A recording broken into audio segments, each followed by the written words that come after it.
Welcome to the Daily History Chronicle. Each day, we travel back to discover a pivotal moment that changed the world. These aren't just dates and facts. They're stories of courage, conflict, innovation, and consequence that still echo through our lives today. Are you ready to explore? Let's see what happened on this day in history. March 21st, 1960, 1:30 p.m., Sharpeville Township, South Africa. About 5,000 black South Africans stand peacefully outside a police station.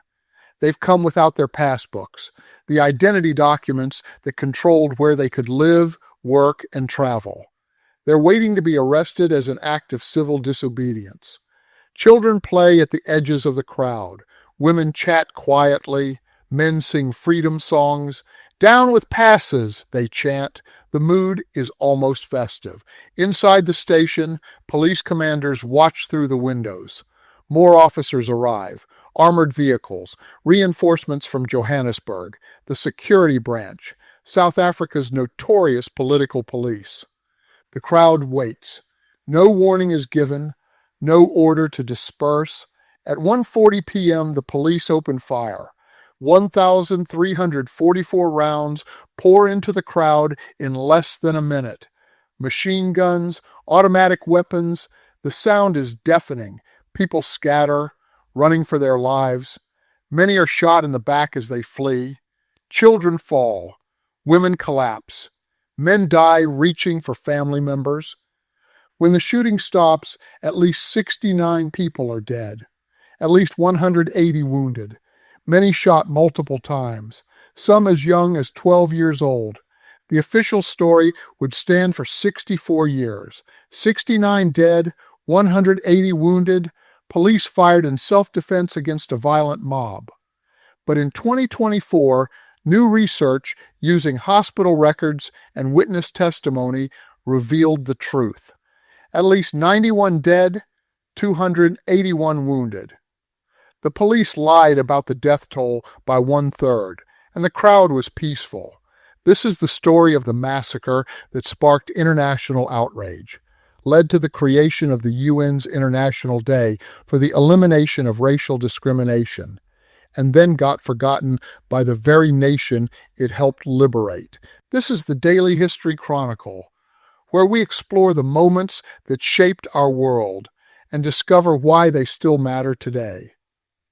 I'm Richard Backus, publisher of University Teaching Edition, and every day I get to share a piece of history that I think you'll find as fascinating as I do. On March 21st, 1960, South African police opened fire on unarmed protesters in the township of Sharpeville, about 70 kilometers south of Johannesburg. And here's what fascinates me about this moment. It became one of the defining events in the fight against apartheid, galvanized international opposition, and led the United Nations to create an annual day of remembrance. Yet for 64 years, the basic facts were wrong. The police minimized casualties, justified the shooting with lies, and got away with it until 2024, when researchers finally uncovered the truth from hospital archives and witness testimony. Understanding what happened requires holding multiple truths. The protest was organized as nonviolent civil disobedience, but organizers also intimidated people who wanted to go to work that morning. The shooting wasn't a premeditated massacre, but it showed deliberation and intent, not just frightened officers losing their nerve. The event changed the world, but the community of Sharpeville itself feels forgotten, even after apartheid ended. Both things are true. All of these things matter. Picture this. Sharpeville in 1960 was a township of about 26,000 black residents, built in 1943 to replace Topville, an overcrowded settlement where disease was rampant. White officials considered Sharpeville a model township, quiet, orderly, not a hotbed of political resistance. That's partly why what happened there shocked the world. Let me build the clock for you because you can't understand Sharpeville without understanding the pass laws. Under apartheid, the system of institutionalized racial segregation that governed South Africa from 1948 to 1994, Black South Africans were required to carry passbooks at all times. These weren't simple ID cards. They were instruments of control. The passes dictated where you could live, where you could work, which areas you could enter.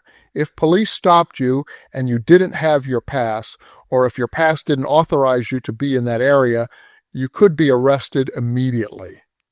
By 1960, the National Party government under Hendrik Verwoerd had extended these laws to include women. Millions of people lived under constant threat of arbitrary arrest. The passes turned Black South Africans into strangers in their own country, requiring permission to move freely in the land where they were born. The African National Congress, led by Chief Albert Luthuli, had declared 1960 the year of the pass. They planned a nationwide anti-pass campaign for March 31st. But a breakaway group, the Pan-Africanist Congress, the PAC, decided to launch their own campaign first, on March 21st. The PAC's leader, Robert Sobukwe, emphasized absolute nonviolence. He wrote to the Sharpeville Police Commissioner announcing the protest, explaining it would be peaceful. His strategy was simple. PAC members would leave their passes at home, march to police stations, and demand to be arrested. Civil disobedience in the tradition of Gandhi. Here's what troubles me about the complexity of that morning. PAC members walked through Sharpeville at dawn, waking people up, urging them to join the protest. Some tried to stop buses so workers couldn't get to their jobs in nearby Vereeniging. Some threatened to burn the passes of people who wanted to go to work. Where's the line between organizing and coercion? Between persuasion and intimidation? The answer is, it's not a clear line. In a system as oppressive as apartheid, resistance takes many forms. Some are purely nonviolent. Some blur the boundaries. This complexity doesn't justify what the police did, but it shows that even liberation movements contain contradictions. By mid-morning on March 21st, thousands of people had gathered at the Sharpeville police station. Estimates range from 4,000 to 7,000. They came without their passes. They sang freedom songs. They chanted anti-pass slogans. They waited. Inside the station, police watched nervously. More officers arrived. Reinforcements were called. Armored vehicles drove through the crowd. Senior commanders from the security branch came to assess the situation. The crowd remained peaceful. No violence, no weapons. People waited to be addressed by a government official as they'd been told would happen. Then, at 1:40 p.m., without warning, the police opened fire. Survivors described machine gun fire raking across the crowd. People running, screaming, falling, parents searching for children, the wounded crawling, bleeding, the dead lying in the dust.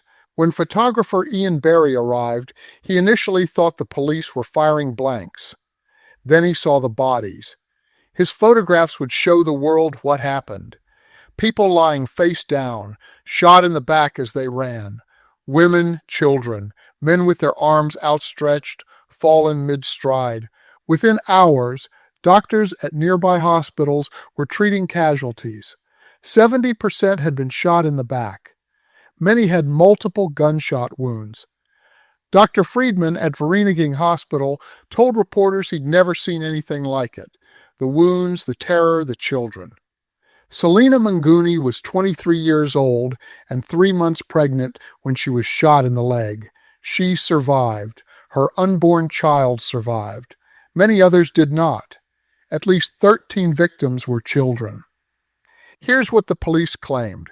The crowd was violent. They threw stones. They rushed the fence.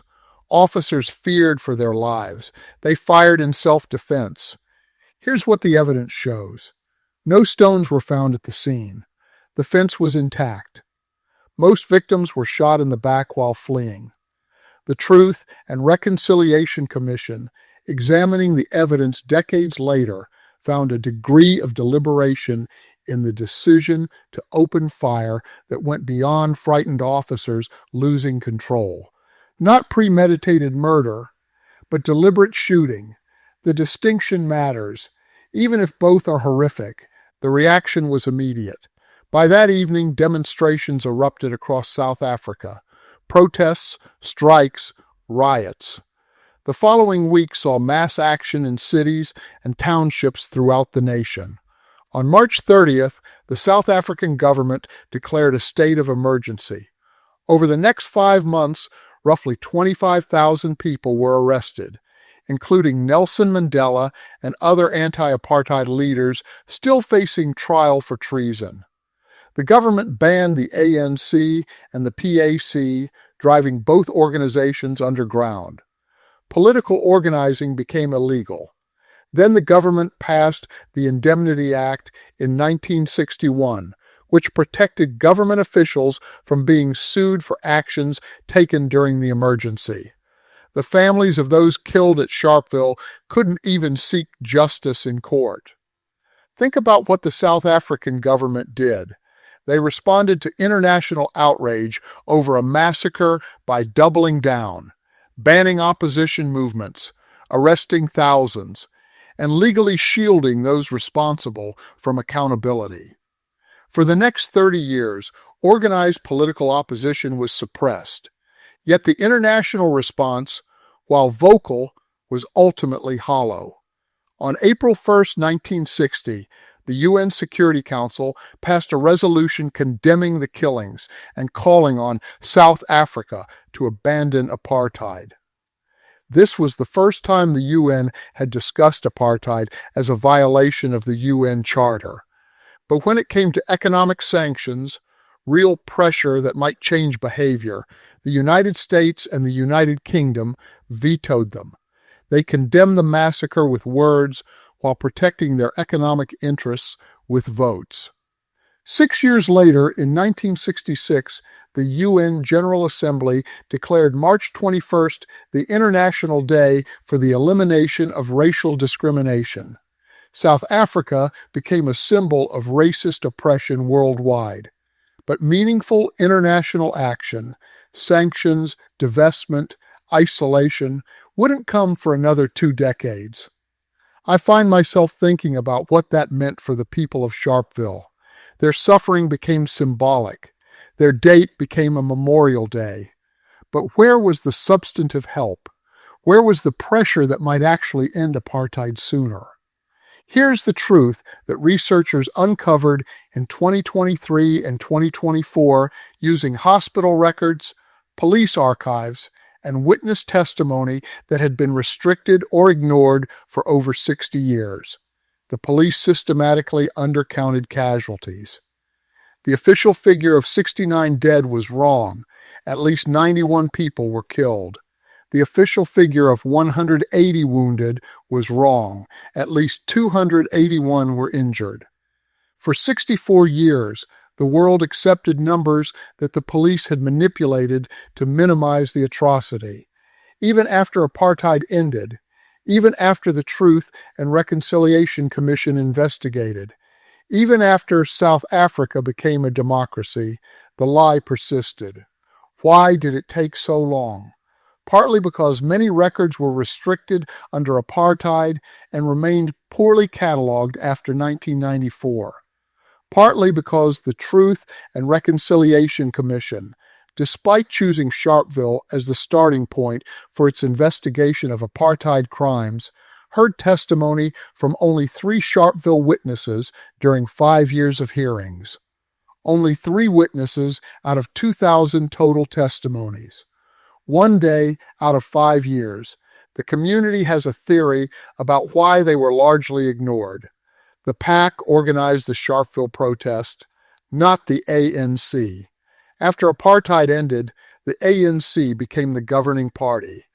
Sharpeville's story belonged to the rival organization. So it got sidelined. Whether that's fully true or not, the perception matters. The people of Sharpeville feel forgotten by the democracy they helped create. Yet there are moments of recognition. In December 1996, Nelson Mandela signed South Africa's first democratic constitution in Sharpeville at the site of the massacre. It was a powerful symbol, a constitution guaranteeing dignity, equality, and freedom, signed where those values had been so brutally violated. In 2024, the Sharpeville Massacre site became a UNESCO World Heritage Site as part of the Nelson Mandela Legacy Sites. The Wall of Names Memorial at Freedom Park in Pretoria was updated in 2023 to reflect the true number of victims based on the new research. Selina Mnguni, who survived being shot while pregnant, later said, "The blood we sacrificed was worth it. She lived to see apartheid fall. She lived to see democracy come to South Africa. The child she carried when she was shot grew up in a free country. But was it worth it?" How do we measure worth when the cost is 91 lives, hundreds wounded, thousands arrested, 30 years of suppressed resistance? I don't think there's a comfortable answer. I think we hold both truths. The sacrifice helped bring change. The sacrifice was horrific and the world's response was inadequate. We're still living with the consequences. South Africa is still, more than 30 years after apartheid ended, considered the most unequal country in the world. The townships like Sharpeville still exist, still face poverty, unemployment, lack of services. The economic structures of apartheid are harder to dismantle than the legal structures. Every March 21st, South Africa observes Human Rights Day. The UN observes the International Day for the Elimination of Racial Discrimination. Around the world, people invoke Sharpeville as a symbol of resistance against racism and oppression. But how many know that the death toll was a lie for 64 years? How many know the community feels forgotten? How many understand that the police, who fired 1,344 rounds into a crowd of unarmed protesters, were never held accountable? Sharpeville teaches us that international outrage without action is just noise, that memorial days without truth-telling are hollow, that even liberation can forget its martyrs.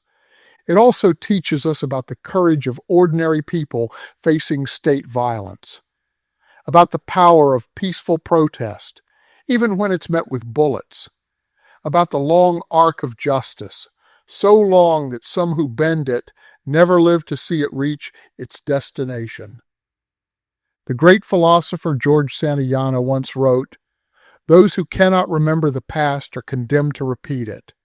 But what if we remember wrong? What if we memorialize but don't investigate? What if we honor the symbol but forget the people? That's what happened at Sharpeville for 64 years. The world remembered March 21st, but it remembered a sanitized version with incorrect numbers, without the full horror, without deep accountability. The truth matters.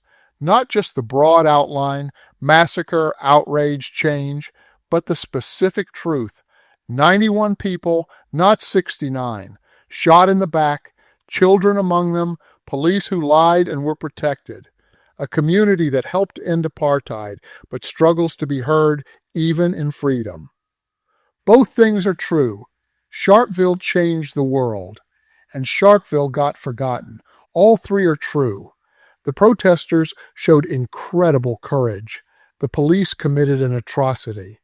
The world's response was inadequate. Understanding Sharpeville means holding all of these truths simultaneously, not simplifying the story into comfortable narratives, not reducing complex history to simple lessons, not letting commemoration replace investigation. I'm Richard Backus, and this is the Daily History Chronicle. Tomorrow, we'll explore another moment that shaped our world. Until then, ask yourself, What other historical events do we commemorate without fully understanding? When does remembrance become a substitute for accountability? How do we honor sacrifices without forgetting the people who made them? Because that's what Sharpeville teaches us, not just about the cost of fighting oppression, but about the responsibility that comes with remembering. Thank you for your time. If you enjoyed this episode, then please subscribe. If you really enjoyed it, then please tell a friend. I hope you will join me again tomorrow for more of our shared history.